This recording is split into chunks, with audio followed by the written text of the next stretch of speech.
열매를 맺는 믿음이라는 제목으로 마가복음 11장 12절에서 25절 말씀 우리 함께 교독하도록 하겠습니다.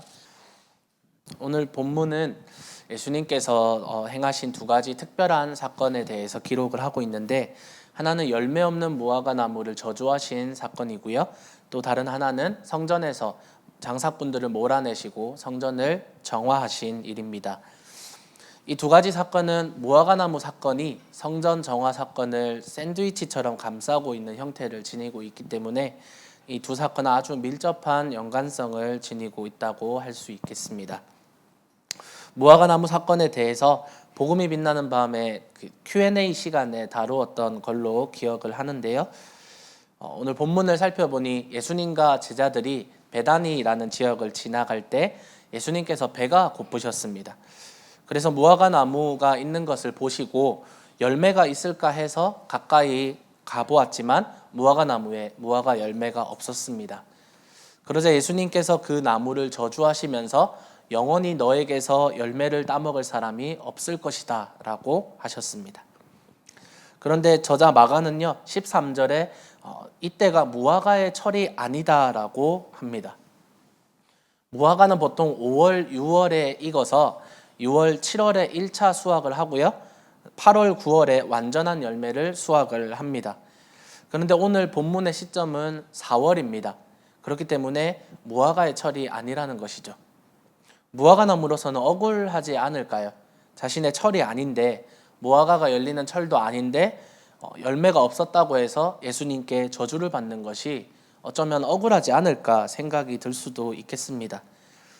여기에서는 팔레스타인 지역의 무화과 나무의 특성을 알 필요가 있습니다. 사실 이 지역의 무화과 나무는요 4월 이전에도 푸른 색깔 열매가 열리기 시작합니다.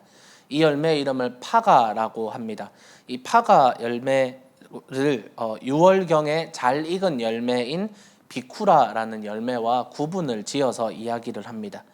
그래서 이 파가 열매는요 맛은 별로 없었지만 이 4월 정도의 이 시기에 이 팔레스타인 지역에 먹을 만한 과일이 없었기 때문에 사람들이 지나가다가 이 파가 열매가 있으면 종종 따먹기도 했습니다.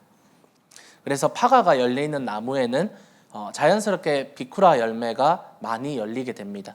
하지만 파가 열매가 열리지 않는 나무에는 비쿠라가 잘 열리지 않습니다.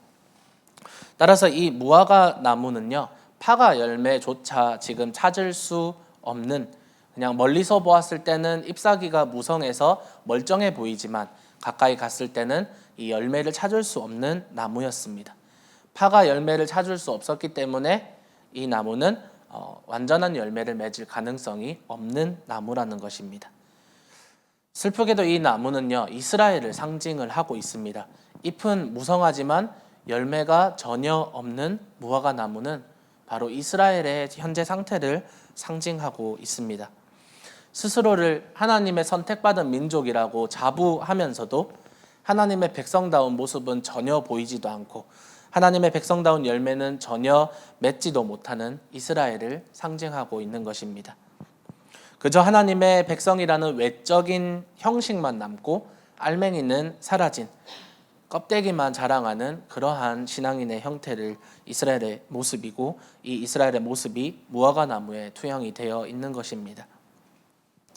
우리는 예수님께서 비판하셨던 바리새인의 모습을 잘 알고 있습니다. 사람들이 많이 모이는 시간, 사람들이 많이 모이는 장소에서 기도를 공개적으로 기도를 하고 보란듯이 그러한 자신들의 거룩을 뽐내던 바리새인의 모습, 그 모습을 우리는 알고 있고요. 그 모습을 예수님께서는 비판하셨습니다. 하지만 외식하고 이렇게 외적인 것에만 신경 쓰는 것이 비단 바리새인의 문제만이 아니라 모든 이스라엘의 모습이었던 것입니다.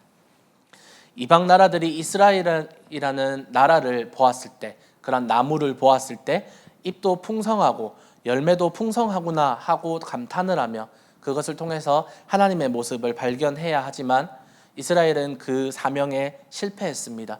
겉은 멀쩡해 보였습니다. 잎은 무성해 보였지만 가까이 다가가니 열매를 맺지 못하는, 사실상 과일 나무로서는 전혀 쓸모없는 그러한 나무가 바로 이스라엘이었던 것입니다. 온 세상에 대한 제사장 나라의 의무를 그 역할에 순종하지 못하고 오히려 이방 나라들로부터 조롱을 받는 아무 쓸모없는 나무가 되어 버렸습니다. 이러한 외적인 것에만 신경 쓰는 이러한 모습은요, 성전 안에서 아주 실제적으로 드러납니다. 예수님께서 무화과 나무를 저주하시고 성전 안으로 들어가셨습니다. 성전 안에 들어가셔서 사람들을 살피니 장사하는 사람들과 돈을 바꾸어 주는 사람들이 있었습니다. 성전에서 이루어지는 업무 중에 가장 중요한 것 중에 하나가 바로 제사 업무입니다. 이 제사에 쓰이는 짐승은요, 소도 있고 양도 있고 비둘기도 있고 다양한 짐승이 있지만 공통점이 있다면 흠이 없어야 합니다. 흠이 없는 짐승을 하나님께 제물로 바쳐야 합니다. 이스라엘 백성들은요, 이스라엘 백성이라면 누구든지 최소한 1년에 한 번, 많게는 거의 한 달에 한 번 정도 성전에 올라와서 제사를 지내야만 했습니다. 그래서 성전 안에서 장사하는 문화는 사실상 제사 지내는 사람들의 편의를 위해서 제한되었을 것입니다. 짐승을 집에서부터 데려오다가 그 짐승이 다치기라도 하면 그 짐승이 흠이 있기 때문에 멀리서부터 고생을 하고 짐승을 데려왔는데 그 짐승이 제사를 지내기에 부적합한 짐승이 되어버립니다. 그런 번거로움을 줄이기 위해서 성전에서 짐승을 사고 파는 행위가 시작되었을 것입니다. 돈을 바꾸어 주는 것 또한 성전세나 성전에 내야 하는 돈 혹은 이 짐승을 구입할 수 있는 돈은 로마나 다른 나라의 화폐는 통용되지 않았습니다. 오직 유대인의 화폐만 받았기 때문에 이 유대인의 화폐로 교환해 주는 행위도 성전 안에서 자연스럽게 생겨났습니다. 여담이지만 이 화폐를 교환해 주는 긴 테이블을 로마 사람들이 방코라고 불렀고 이것이 뱅크, 은행의 시초가 되었습니다. 최초로 환율을 적용한 은행이었습니다. 이렇게 처음에는 사람들의 편의를 위해서 시작된 문화가 짐승을 사고 팔고 화폐를 바꿔주는 이러한 문화가 점점 사람들을 억압하기 시작합니다. 시중에서 예를 들면 양을 100불에 구입할 수 있었다라고 가정을 한다면 성전에서는 1000불 정도를 주어야 구입이 가능했으며 시중에서 환율이 한 2대1 정도의 환율이었다면 성전에서는 10대1 정도로 폭리를 취하기 시작했습니다. 결국 이 성전에서 봉사하는 이러한 사람들이 하나님을 예배하기 위해서 성전에 찾아왔는데 이 사람들을 억압하고 예배를 회방하는 것이 바로 성전이 되었고 성전에서 봉사하는 사람들이 되었던 것입니다. 이름만 성전이라고 내걸고 있을 뿐 오히려 예배를 방해하고 있습니다. 앞에서 이야기했던 무화과 나무와 같이 겉만 번지르하고 사실상 속은 썩어 문드러진 그러한 알맹이는 없는 이스라엘의 상태를 이야기하고 있는 것입니다. 결국 무화과 나무도 성전도 외형밖에 남지 않았습니다. 중요한 것은 모두 잃어버린 채로 무화과 나무는 멀리서 보면 잎사귀가 무성해서 건강하게 열매를 잘 맺을 것 같이 보여집니다.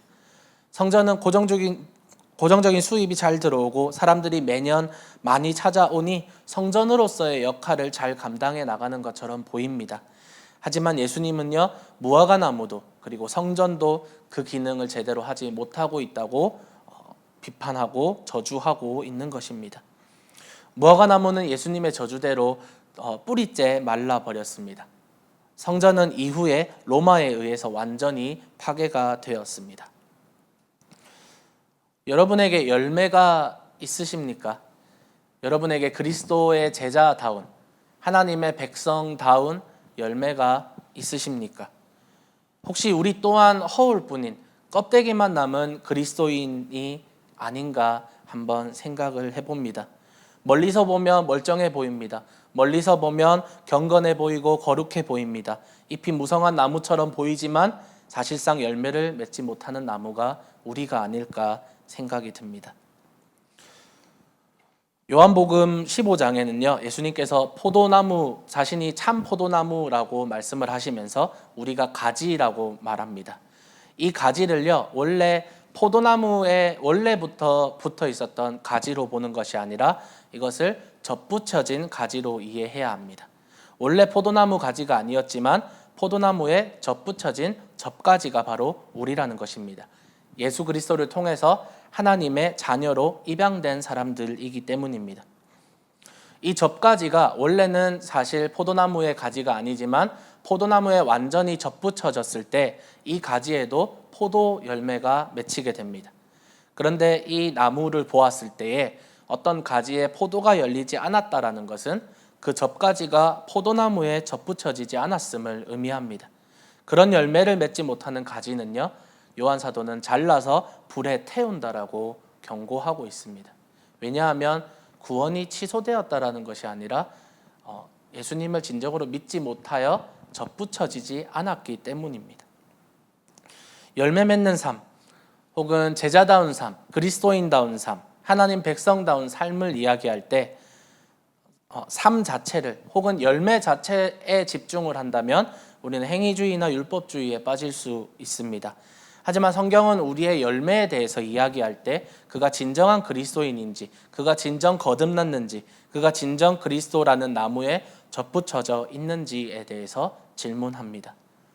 오늘 본문의 무화과 나무도 성전도 그리고 이스라엘 백성도 결국 하나님께 붙어 있는 것 같이 보여졌지만 사실상 열매를 맺지 못하는 접붙여지지 않는 가지들이며 결국 예수님의 저주를 받고 하나님의 심판을 받게 되는 것입니다. 무화과 나무를 보면서 예수님은 하나님을 믿어라 라고 말씀하십니다. 사랑하는 여러분, 여러분에게 믿음이 있으십니까? 진정 예수 그리스도를 믿으시나요? 아멘 하시나요? 네. 진정 그리스도 안에 거하고 계십니까? 그렇다면 삶에서 열매를 맺기를 간절히 축복합니다. 이 열매라는 것은 딱 한마디로 정의할 수 없는 것 같습니다. 누군가는 사랑의 열매를 맺기도 합니다. 누군가는 인내의 열매를 맺기도 하고 누군가는 전도의 열매를 맺기도 하고 다양하게 사람들마다 다양하게 이 열매를 맺을 것입니다. 각자가 맺을 열매는 각각 다를지라도 그 열매들 모두 하나님께서 기쁘게 받아주실 열매라는 사실입니다. 디모데후서 3장 1절에서 5절에는 이렇게 이야기합니다. 말세에 대해서 이야기를 하는데요.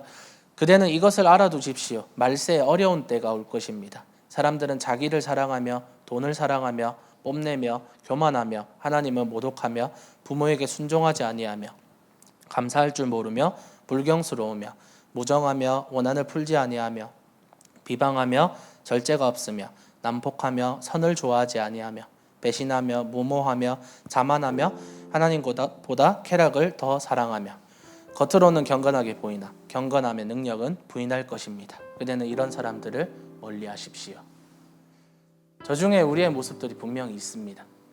경건의 모양, 우리에게 사람들이 봤을 때 경건하게 보이나 거룩하게 보이나 사실상 경건의 능력은 부인하고 있는, 경건의 열매는 전혀 맺혀지지 않는 그러한 사람이 되지 마시길 바랍니다. 하나님을 믿으십시오. 예수 그리스도를 믿으십시오. 예수 그리스도를 믿고 그에게 확실하게 붙어있는 가지가 되십시오. 가지 혼자서는 절대로 열매를 맺을 수 없습니다. 우리가 열매를 맺는 방법은 포도나무이신 예수님께 붙어 있어서 예수님께 진정으로 우리의 소망을 두고 예수님을 진정 믿고 따르는 것이 요구가 됩니다. 주님께 붙어 있을 때에 뿌리로부터 그리고 줄기로부터 가지로 영양분이 공급이 됩니다. 그렇기 때문에 주님께 붙어 있으십시오. 그리고 주님으로부터 모든 선한 것들을 공급받아 열매를 많이 맺으십시오. 그래서 여러분 모두가 진정한 열매를 맺는 참된 그리스도인이 되기를 간절히 축복합니다. 이 시간 함께 기도하겠습니다.